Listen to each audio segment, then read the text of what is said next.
begini, ketika Jawa Tengah sebagai lumbungnya suara, atau saham premiumnya ini diganggu, harusnya Ganjar Mahfud kan punya suara alternatif, baik dari Jawa Barat ataupun dari Jawa Timur. Karena kalau kita bicara pilpres ya kita bicara 3 Jawa kan begitu. Karena jumlah terbesar ya untuk ini. Jumlah terbesar. Jawa adalah kunci. Aidit itu masih relevan dikaitkan dengan pilpres. Karena dia menguasai 3 wilayah itu. Betul. Nah, kalau misalkan mau dapat suara alternatif dari Jawa Barat sudah dipagari oleh Prabowo dan Anies. Betul. Mau ambil suara dari Jawa Timur dipagari Caimin. Di situ ya yang pasti. Mau ngambil ceruk dari pemilih muda yang jumlahnya berlimpah hari ini dipagari oleh Gibran. Memang harus diakui dari sisi strategi Ganjar Mahfud dia harus peras otak nih. Gila ya. Jadi dia itu harus cari strategi yang genuine itu kayak kemudian bisa mendatangkan suara alternatif ketika ini digembosi. Karena kalau misalnya penggembosan tidak bisa dibendung, berarti kan cari alternatif tambahan. Sesaat lagi Anda akan saksikan Senopati Talk.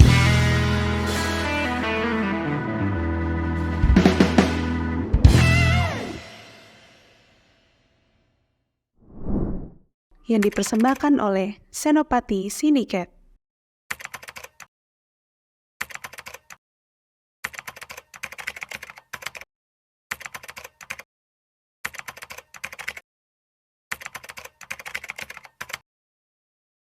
Sendiri kemarin ikut yang mana? Bukan ikut ya, maksudnya kecenderungannya itu hasil surveinya bahwa Prabowo Gibran yang tertinggi, kemudian disusul Ganjar Mahfud, yang berikutnya adalah pasangan Amin. Ada juga yang hasil survei yang Amin mengejar Ganjar Mahfud. Nah ini yang mana nih? Kira-kira kecenderungannya itu apakah sama juga dengan, saya kira mayoritas Prabowo ya. Prabowo saya kira bahkan yang Amin pun di nomor 2, Prabowo tetap di urutan yang pertama ya. Nah itu begitu hasilnya. Jadi, hasilnya kita masuk dalam jumhur survei. Kalau ada ini karena ngobrol dengan ini kan selain Direktur Eksekutif Senopati ini kan Kaprodi Hubungan Internasional UIN Syarif Hidayatullah Jakarta, makanya kita pakai istilah-istilah yang agak ini. Ada istilah-istilah agamanya lah ya. Jadi menurut jumhur survei itu memang temuannya masih nomor 1 ya, urutan pertama masih ditempati oleh Prabowo Gibran. Nah soal angkanya memang ini debatable. Ada yang sudah bilang angkanya di atas 40%, ada yang di bawah ada di bawah 40%. Nah, urutan kedua masih Ganjar Mahfud. Urutan ketiga Amin, Anies Muhaimin. Meskipun ada tren Amin ini naik, kemudian Prabowo Gibran naik, Ganjar Mahfud cenderung stagnan. Kenapa demikian? Ada 2 variabel yang menjelaskan itu. Kenapa ada tren 2 naik, 1 stagnan. Tapi 2 naik ini kalau dianalisa lebih dalam, 1 naik secara organik, 1 naik karena variabel Gibran effect. Yang organik itu Amin. Organik Amin. Apa yang disebut organik di Amin? Organik kenaikannya variabel-variabelnya adalah tidak terlalu faktor eksternal. Jadi ada variabel internal yang lebih dominan. Meskipun variabel eksternal juga ada. Misalnya, kenapa variabel eksternal ada? Saya sampaikan. Jadi pemilih fanatik Prabowo itu begitu Gibran hadir, itu kan larinya ke Amin. Larinya ke Amin. Lari ke Amin. Tapi kenapa misalnya ada suara yang lari dari Prabowo, tapi Prabowo suara justru malah naik tinggi? Karena ada yang datang lebih banyak. Pemilih fanatik Prabowo sebagian lari, sebagian kecil, dan larinya ke Amin. Tapi yang datang Prabowo arus baliknya lebih besar. Dari mana tuh arus baliknya? Gibran effect. Bicara Gibran, tidak bisa dilepaskan dari Presiden Jokowi. Jadi Gibran effect ya Jokowi effect begitu. Jadi kalau di cross tabulasi itu memang limpahan suara terbaru dari Prabowo itu banyak dari pemilih Jokowi, migrasi atau eksodus suara itu dari Jokowi ke jadi Prabowo tinggi. Di Prabowo itu karena satu suara-suara militannya juga, bahwa fakta ada juga yang migrasi keluar, ya kan? Tapi ada pengganti. Ada pengganti. Ada suara alternatif kan? Dari dari kendaraannya Gibran yang itu saya kira juga limpahan dari Jokowi itu kan, yang fanatismenya Jokowi itu. Kurang lebih begitu ya. Kalau Ganjar Mahfud, Nah, Ganjar Mahfud itu ada potensi digembosi suara itu, tapi agak sulit cari alternatif untuk hari ini. Saya nggak tahu kalau ada strategi baru. alternatif suara ya gitu ya. Jadi lumbung suara Ganjar Mahfud atau saham premiumnya kan ada di Jawa Tengah. Ini sulit. Ini tak terbantahkan sebenarnya ini suara ini. Nah, tapi begitu ada Gibran, relatively suara meskipun menurut prediksi saya penggembosannya tidak terlalu signifikan, tetapi kan itu mengganggu. Iya. Karena memang mesin udah kuat di sana, mesin udah kuat. Ya. Tetapi untuk naik itu variabelnya apa kira-kira susah ya? Nah kan begini, ketika Jawa Tengah sebagai lumbungnya suara, iya. atau saham premiumnya ini diganggu, harusnya Ganjar Mahfud kan punya suara alternatif, baik dari Jawa Barat ataupun dari Jawa Timur. Karena kalau kita bicara pilpres ya kita bicara 3 Jawa kan begitu. Iya. Karena jumlah terbesar ya untuk ini. Iya, jumlah terbesar. Jawa adalah kunci. Edit itu masih relevan dikaitkan dengan pilpres. Gitu. Karena dia menguasai 3 wilayah itu. Betul. Nah, kalau misalkan mau dapat suara alternatif dari Jawa Barat sudah dipagari oleh Prabowo dan Anies. Iya. Oke, betul. Mau ambil suara dari Jawa Timur dipagari Caimin. Iya, di situ ya yang pasti. Mau ngambil ceruk dari pemilih muda yang jumlahnya berlimpah hari ini dipagari oleh Gibran. Memang harus diakui dari sisi strategi Ganjar Mahfud itu harus pras otak nih. Wih, gila ya. Jadi dia itu harus cari strategi yang genuine itu kayak kemudian bisa mendatangkan suara alternatif ketika ini digembosi. Karena kalau misalnya penggembosan tidak bisa dibendung, berarti kan cari alternatif tambahan. Iya. Ini memang pekerjaan berat ini kayak pasangan Ganjar Mahfud. Bisa kita bilang kayak makan buah si malakama kayak ya. Jadi dimakan dia mati, tidak makan dia juga mati. Kalau misalnya gini, analoginya bahwa dia kan ya pasti persaingan 3 paslon ini kan. Jadi pada akhirnya tim Ganjar juga harus mengkritik lawan-lawannya kan. Iya. Supaya ada semacam pergeseran persepsi dari publik. Misalkan kritik Jokowi misalkan kan yang sekarang juga rame, akhirnya juga Mbak Puan juga kayaknya udah agak warning jangan terlalu keras kan. Iya. Karena kan itu malah justru suara-suara yang di luar itu bukan ke dia kan. Karena kan Ganjar tuh masih dipersepsikan sama dengan Jokowi lah kira-kira gitu. Jadi kalau Jokowi dikritik dia limpahnya ke Amin. Begitu ya kan, saya kira saya dengarnya begitu ya di hasil-hasil. Betul. Ini problem laten memang di Ganjar Mahfud ya. Tapi kalau dia nggak ngeritik juga, kan dia nggak nambah yang signifikan apapun ya. Tadi memang betul juga ya, harus peras keringat, peras otak ya. Iya, ini menambah. memang di antara 3 poros ini, yang paling terjepit posisinya adalah Ganjar Mahfud. Dari sisi tagline misalkan, satu udah jelas melanjutkan, satu udah jelas perubahan. Diferensiasinya udah kuat. Dalam political marketing itu kan diferensiasi nomor 1 dalam political marketing. Nah, sementara posisi Ganjar Mahfud mau melanjutkan sudah diambil sana, mau perubahan sudah diambil situ. Betul. Ini membingungkan bagi publik. Oleh karenanya ketika secara sporadis kemudian menyerang Presiden Jokowi, kalaupun ada yang nggak suka dengan Jokowi, larinya itu tidak automatically ke Ganjar Mahfud soalnya. Bukan ke dia ya. Larinya itu ke Amin. Karena jelas asosiasinya adalah perubahan. Yang tidak suka Jokowi ke yang perubahan kan gitu, yang tidak suka melanjutkan ke perubahan. Itulah yang kemudian ketika saya ngobrol-ngobrol dengan circle-nya Ganjar Mahfud, pekerjaan berat Ganjar Mahfud adalah bagaimana membuat treatment strategi khusus untuk naikin suara dalam waktu 2 bulan ke depan.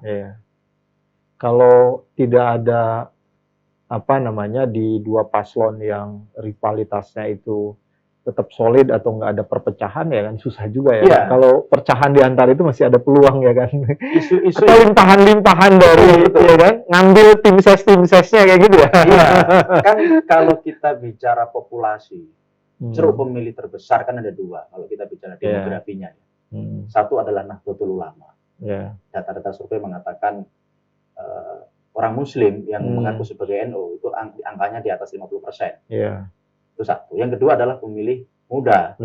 Yang di dalamnya adalah Gen Z dan Gen milenial. Milenial ya. Itu jumlahnya data KPU mencapai 54 atau 56% ya. Pokoknya di atas 50%. Nah, dua ceruk ini kan kalau mau digarap juga sudah ada pagarnya. Sudah ada, ya udah di blocking makanya masing-masing harus paslon. cari isu-isu lain. Menurut saya misalnya isu-isu yang ini ya menarik ya, itu adalah isu maritim. Yang kemarin kita juga ada survei itu. Kita tanya, siapa capres yang peduli dengan isu maritim? Itu Ganjar yang masuk. Oh, Ganjar masuk ya. Dan warga maritim atau warga pesisir, oh iya itu ya. Itu lumayan jumlahnya. Menurut data survei kita, itu 34,4% secara populasi. Itu kategorinya adalah warga maritim. Warga pesisir. Mereka adalah orang yang tinggal di pesisir, punya mata pencarian di sektor kelautan dan perikanan, dan memang punya hubungan dengan itu. Gitu. Ya, jadi isu maritim saya kira juga bisa jadi alternatif. Itu kan persentase persennya. Kalau di total dikuantifikasi dalam bentuk angka pemilih, itu adalah 68,8 juta jiwa. Nah, sektor ini kan kalau misalkan digarap oleh Ganjar Mahfud, ini kan menarik. Ini sektor ini di posisi Prabowo Gibran sama Amin belum terlalu terasosiasi. Yang paling terasosiasi menurut temuan survei kita soal isu maritim itu adalah Ganjar. Karena Ganjar kan Jawa Tengah kan, Gubernur Jawa Tengah. Yang di sana ada laut kan, ada Pantura kan gitu. Di pesisir mungkin lebih percaya Ganjar kan. Itu satu. Terus kemudian apa dan lain-lain. Harus cari segmen-segmen baru. Yang di sana belum ada posisi lawan yang kuat. Kalau untuk yang relatif menengah ke atas tuh kemana sebenarnya persentasenya? Sebenarnya kalau mau nge-zoom lebih dalam lagi, kelompok Gen Z, yang kritis tapi ya, Gen Z yang kategori mahasiswa, itu relatif sebenarnya mereka juga ke arah Ganjar Mahfud. Karena mereka kan kelompok kelas menengah terdidik yang mengikuti informasi, kelompok kritis, yang juga aware dengan isu putusan MK gitu loh. Oh iya, karena isu-isu politik dinasti, dimakan oleh mereka ya. Itu masuk dalam orang-orang seperti itu, Gen Z. Tapi kan jumlahnya juga jumlahnya nggak banyak. Nggak banyak ya. Usia 17 sampai 23 tahun. Jumlahnya nggak banyak memang. Oke. Nah sekarang ya, kenapa lembaga survei kok bisa seragam? Hasilnya kok, maksudnya ya ada perbedaan angkanya, tapi itu kok bisa jadi seakan-akan kompak untuk menggiring memenangkan salah satu paslon kira-kira begitu. Tapi kan di beberapa negara kayak Turki itu kan sebenarnya yang justru diprediksi menang itu lawannya Erdogan ya, tapi ternyata Erdogan yang menang. Di Amerika ya kan Hillary survei ya kan itu kan meleset gitu kan. Itu bisa begitu nggak di Indonesia itu? Bisa. Itu bisa terjadi. Makanya saya selalu sampaikan survei itu prediksi. Nah, yang tidak boleh salah itu quick count. Quick count ya, nggak boleh salah. Kredibilitas lembaga nanti di quick count. Makanya dulu zaman 2014 ada 4 lembaga yang berbeda dengan the mayoritas ya. The majority atau jumhur survei itu. Ada 4 lembaga yang saat itu memenangkan paslon A dan paslon B itu secara mayoritas. Nah, akhirnya kan di sidang Persepi dan tidak bisa membuktikan, bahkan tidak mau hadir gitu, makanya dikeluarkan dari asosiasi Persepi. Karena quick count itu marginnya sangat kecil, 0,5%. Sebagian dibulatkan 1%. Jadi jarang quick count meleset. Nah kalau survei marginnya itu tinggi. Marginnya kalau misalkan kita survei 1.200 responden itu sekitar 3%. 3% itu dibacanya kalau misalkan elektabilitas seorang calon itu 20%, itu bisa dibaca 17%, atau bisa dibaca 23%. Jadi ke atas 3, ke bawah 3. Rentangnya menjadi 6%. Itu dengan misalnya margin 3%. Tapi kan pada akhirnya juga seperti menggiring gitu loh, karena suara mayoritas dan kita juga nggak ada aturan mainnya ya soal ini tuh survei-survei sudah prediksi survei gitu loh. Makanya begini, cara memvalidasi atau meng-cross-check lembaga ini kredibel apa enggak, pastikan lembaga ini masuk asasi apa tidak. Nah kalau harus survei ini kan masuk anggota Persepi, asosiasi membawai lembaga survei dan terdaftar di KPU. Nah, lembaga-lembaga yang sudah masuk itu ada berapa lembaga? Ada 60. Ada 60 yang masuk tahun 2019 itu masih 40. Tahun 2024 ini 60 60-an lah ya. Nah, itu kan ada verifikasinya. Untuk bisa menjadi anggota Persepi itu ada verifikasi syarat ketat, ada 11 prasyarat. Lebih susah masuk surga katanya daripada Lebih susah masuk ke verifikasi KPU daripada Persepi. KPU itu setahu persyaratannya 7. Kalau Persepi itu 11 persyaratan, termasuk membuktikan bahwa dia punya peneliti di bidang statistik. Ya, artinya tidak sembarangan bahwa kita bikin lembaga survei tapi tergabung di asosiasi dan dia punya etika-etika. Punya etika dan ada dewan etiknya. Kemarin itu begini, Bang Robi. 6 lembaga survei itu di sidang Persepi. Karena yang kebetulan timingnya berdekatan publikasinya. Oh, publikasinya berdekatan ya. Kayak seakan-akan tuh dirancang banget gitu ya kalau publik. Karena kenapa di sidang? Karena ada perbedaan temuan. Oh, perbedaan temuan. Dari 6 lembaga ini. Oh, minta klarifikasi gitu. 2 itu yang menang adalah nomor 1 adalah Ganjar Mahfud. Yang 4 adalah Prabowo Gibran. Nah, meskipun selisihnya sedikit banget ya. Yang menang itu kan saya lihat. Iya, sedikit banget. Iya. Kita nggak perlu nyebut lembaganya, nggak enak kan. Tapi itu kemudian dilakukan verifikasi, klarifikasi, dan kalau bahasa anak UIN ya tabayun begitu. Termasuk kami dipanggil oleh Survei Indonesia untuk menjelaskan kenapa ini berbeda, saling buka data gitu, buka-bukaan, apa metodologinya, apakah ada variabel non-sampling error, kenapa bisa temuannya berbeda. Kan survei berbeda itu ada variabel sampling error, ada non-sampling error gitu. Kemudian ini juga penting saya sampaikan ya, biar nanti ketika orang ditanya kenapa survei berbeda gitu. Karena survei berbeda itu tidak semata-mata ini karena ini satu ada yang bohong, tetapi juga ada variabel-variabel lain yang bisa membuat survei itu berbeda. Nah, kesimpulan saya itu ada 4. Yang ini juga saya sampaikan di forum Persepi. Saya menyampaikan karena kemarin belum terlalu dibicarakan. Saya menyampaikan itu kenapa ini 6 berbeda. Saya sampaikan ada 4 alasan kenapa survei berbeda. Pertama adalah timeline pelaksanaan, waktu pelaksanaan survei. Oh, I see. Momentum itunya ya, timing konteks itunya ya. Dalam konteks Pilpres sekarang ini tahun politik 2 pekan saja. Udah beda isunya ya? Udah beda. Apalagi dalam 2 pekan ada isu yang lagi booming, lagi viral gitu. Itu pasti semuanya berbeda. Apalagi kemarin rentangnya antara 6 lembaga itu ada yang 2 bulan. Oh, dari ininya beda-beda pelaksanaannya, tapi rilisnya hampir bersamaan, tapi pelaksanaannya beda-beda. Oke, Makanya kemarin sebagian, masuk akal gitu. Iya. Apalagi tahun politik. Kalau nggak tahun politik, mungkin preferensi pemilih berubah itu dalam waktu sebulan. Iya. Itu mungkin baru berubah. Tapi dalam tahun politik begini, sudah ngitung bulan sekarang ya, apalagi. Iya, isu begitu ramai begitu ya. Pergeseran preferensi pemilih itu hitungannya pekan. Itu 1. Yang kedua adalah soal jumlah sampel. Jumlah sampel kemarin dari 6 lembaga yang disidang Persepi itu beda-beda.